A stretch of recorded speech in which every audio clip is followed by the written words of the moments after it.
امتحان کیا کیا ہوتے ہیں؟ امتحان ایک یہ ہے جو سب سے بڑا ہے، جو حضرت ابراہیم علیہ السلام کے اسوہ سے ہمارے سامنے آتا ہے. آپ کی محبت کس کے ساتھ ہے؟ آپ کی محبت اللہ کے ساتھ ہے یا جو اللہ کی مخلوق ہے ان میں سے کسی کے ساتھ ہے؟ ابراہیم علیہ السلام کا پہلا امتحان جب انہیں سمجھ آئی، اس کے بعد یہ ہوا، خاندان عزیز ہے یا اللہ؟ فیصلہ کرو، مقدم کیا ہے، مؤخر کیا ہے؟ دوسرا امتحان، جان عزیز ہے یا اللہ پیارا ہے؟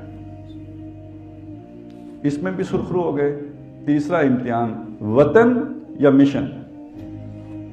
ہجرت کر کے نکل گئے. آخری امتحان، بیٹا یا اللہ؟ یہ چاروں امتحان محبت کے امتحان ہیں. اچھا، محبت وہ شے ہے جو کسی ناپ تول میں آتی نہیں، اور محبت وہ چیز ہے جو فقہ کی جو ہے پیمانوں سے ماورا ہے، جسے ہم کل دین سمجھتے ہیں، وہ ناپ ہی نہیں سکتی محبت. وہ اس کے دستور میں کہیں فٹ ہی نہیں ہوتی، یہ اس سے الگ تھلگ شے ہے. فقہ تو یہ ناپے گی کہ آپ نے نمازیں پوری پڑھی ہیں، صحیح پڑھی ہیں، تعدیل ارکان ہے نہیں ہے، اس کو تو وہ تو گنتی کی چیزیں دیکھے گی، ناپ تول کی چیزیں دیکھے گی. محبت، شوق، جذبہ، خشوع، خضوع، یہ چیزیں تو وہ ہیں ہی نہیں کہ جو تعلق مع اللہ جو فقہ کی گرفت میں آ سکیں. تو امتحان محبت کا ہے.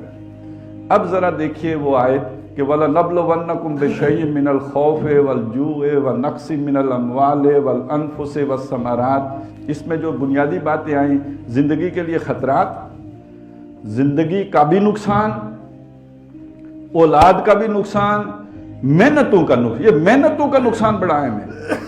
یعنی وہ جو وطن تھا نا وہاں حضرت ابراہیم علیہ السلام کے دور میں، اور جس وطن کے بارے میں اقبال نے یہ بھی کہا کہ یہ جو ان تازہ خداؤں میں بڑا سب سے وطن ہے، جو پیرہن اس کا ہے وہ مذہب کا کفن ہے. وہی اقبال ایک بات اور بھی کہتے ہیں، ایک اور الہ بھی ہے. وہ الہ کیا ہے؟ ان تازہ خداؤں میں وطن والی بات تو آئی، اگرچہ بت ہیں جماعت کی آستینوں میں، مجھے ہے حکم اذان لا الہ الا اللہ. یہ جماعت کی آستینوں میں بت کب بنتے ہیں؟ مولانا امین حسن اصلاحی نے اس کی وضاحت کی ہے.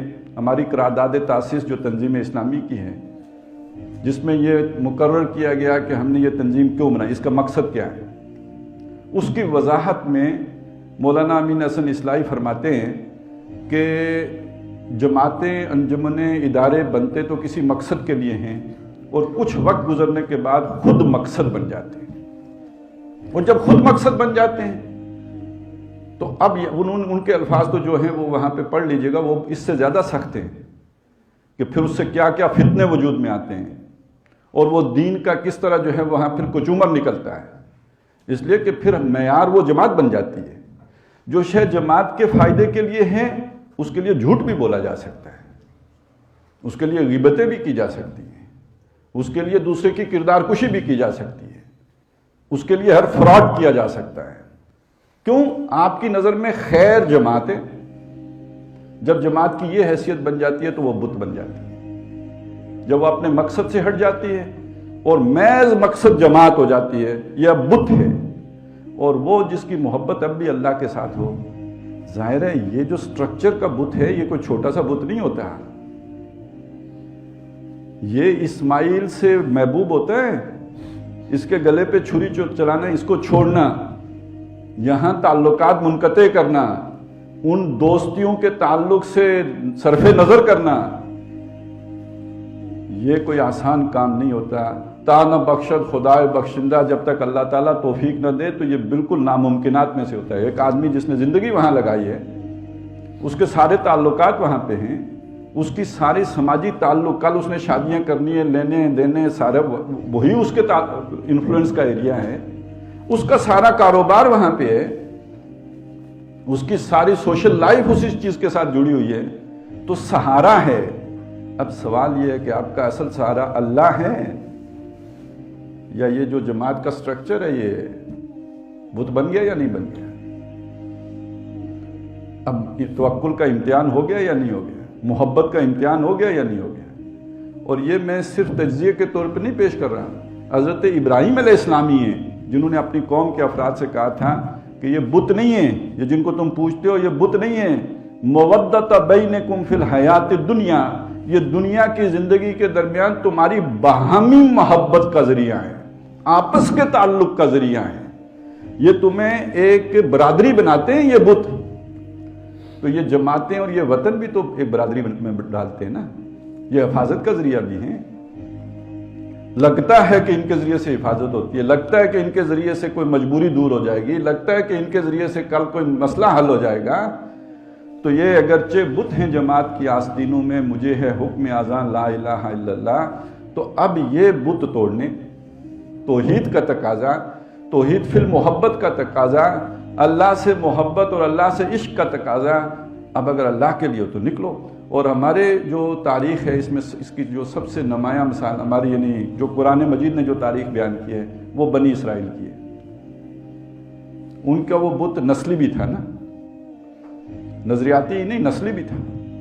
اگر تمہارا تعلق اللہ کے ساتھ ہے، اللہ نے اپنا معمور اب جو نیا بھیجا ہے وہ تمہاری نسل سے نہیں دوسری نسل سے بھیجا ہے، تمہاری محبت کا امتحان ہو گیا۔ اللہ سے محبت کا تقاضا یہ ہے اپنی قوم چھوڑو، برادری چھوڑو، نسل چھوڑو، محمد رسول اللہ کی اطاعت کرو۔ اور تمہاری برادری کی، تمہاری نسل، تمہارے خون کا تقاضا یہ ہے اللہ کو چھوڑو، رسول کو چھوڑو، برادری پکی کرو، مضبوط کرو۔ تو اب یہ ایک امتحان ہوتا ہے، لیکن یہ کہ بڑا مشکل امتحان ہے۔ ایک آدمی چلا ہو اسلام آباد کے لیے اور کہیں سہاوا پہنچ چکا ہو، اور اس کے بعد معلوم ہو کہ ڈرائیور کی نیت بدل گئی ہے، میں نے گاڑی چھوڑنی ہے، تو قسمت کی خوبی دیکھیے، ٹوٹی کہاں کمد، 2-4 ہاتھ جب لبے بام رہ گیا، تو یہ اب اس سے جو چھلانگ لگانا آسان تو نہیں ہوتا۔ لیکن اگر آپ یہاں اللہ کے لیے آئے تھے تو پھر اس میں آپ کو کوئی دیر لگانے کی ضرورت نہیں، پھر آپ کو کوئی اس میں ہیل ہیلا کرنے کی ضرورت نہیں ہونی چاہیے، پھر تو آپ کو وہ فیصلہ کرنا چاہیے جو اللہ نے لا کے آپ کے سامنے رکھا ہے۔ تو بہرحال بات جو سامنے آئی وہ کیا ہے؟ اگر اللہ ان صلاتی و نسکی و محیایا و مماتی للہ رب العالمین ہے، جینا اور مرنا اللہ کے لیے ہے، تو پھر اس سے کیا غرض کہ وسیلے کے طور پر اللہ نے اب کیا شے سامنے لائی ہے؟ کوئی بھی نہ ہو اکیلا بھی چلنا ہوتا ہے، اور کوئی ذریعہ میسر نہ ہو تو پیدل بھی چلنا ہوتا ہے۔ تو اللہ نے جب بلا لیا تو پھر تو اس کے لیے، آپ کے لیے اس کے علاوہ کوئی چارہ ہی نہیں ہوتا۔ تو اس دوران یہ تو ہوگا، ہم جماعتیں بنائیں گے، وہ خراب ہوں گی، وہ خراب ہوں گی، پھر دیکھا جائے گا کہ ہم اس امتحان میں پورے اترے ہیں یا نہیں، کہ جو اب ہم نے ایک نئی شروعات کرنی تھی۔